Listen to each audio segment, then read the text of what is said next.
Hello everyone, welcome back to today's topic of the day. Today we'll be discussing about India's disaster diplomacy. Now, India has lashed out at Turkey for raking up the Kashmir issue at the United Nations Human Rights Council. Turkey's comment on Kashmir just days after India concluded its Operation DOST, an initiative to help Turkey in rescue and relief operations after deadly earthquakes killed thousands of people. This episode shows the limitation of India's disaster diplomacy. Now, India's humanitarian assistance has largely been provided in three contexts in the recent years. First, conflict or post-conflict situations such as in Yemen, Syria, and Afghanistan. In the immediate aftermath of a natural disaster such as earthquakes, failure of critical infrastructure, tsunamis, and floods. And support in addressing the challenges of COVID-19. Now, support is provided in the form of food and grain, medicines, artificial limbs, and medical equipment, including ambulances, vaccines, and other forms of support such as restoration of waterworks in war-affected areas. Now, if we look at the timeline of India's disaster diplomacy, India's disaster diplomacy stretches back to its first post-independence decades. In that era, India's humanitarian interventions, especially in the form of UN peacekeeping missions in Congo and Korea, helped the developing world. With the country's economic growth following economic reforms of 1991, India's assistance budget and bilateral support to partner states started to increase in the late 1990s. Also, during the 2004 Indian Ocean tsunami, India's capacity as a first responder was recognized by other major countries in the region. The passage of the Disaster Management Act in 2005 paved the way for India to rapidly scale up its ability to respond to crisis. The Act created the National Disaster Management Authority and also led to the formation of the National Disaster Response Force in 2006. Now let's see the benefits and relevance. With the increasing occurrence of climate change related disasters, especially in South Asia, India's disaster diplomacy has become an important part of the country's foreign policy toolkit. Diplomatically, there is everything to gain and little to lose by helping a country in times of need. By responding to crises stretching from Japan in the Far East to Turkey in the Middle East, it allows India to demonstrate its increased geopolitical reach. States often use disaster aid to achieve breakthroughs in bilateral ties. India's Operation Maitri during the Nepal earthquake of 2015 played a crucial role in India's outreach to Nepal in the years afterwards. Now, during the 2004 tsunami, the Indian naval operations that coordinated simultaneous missions caught global attention and was a key reason for the formation of Quad. If we talk about the limitations, the disaster diplomacy will not bring results overnight. It is unrealistic to expect that from now onwards Turkey will not raise the issue of Kashmir ever at international forum. There are multiple agencies including Rapid Response Cell under MEA, NDRF, Food Corporation of India and Armed Forces while delivering humanitarian support in response to a crisis. The multiplicity of actors lead to coordination challenges.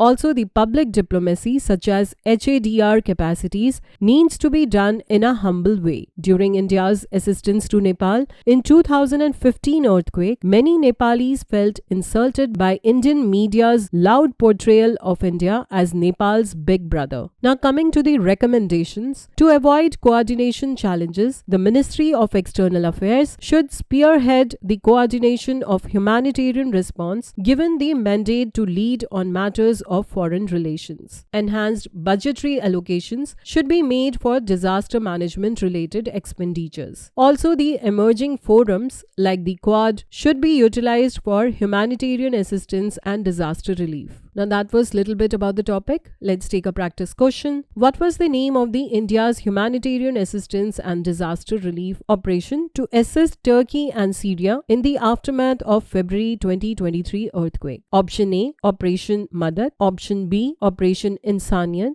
Option C, Operation DOST. And option D, Operation Asha.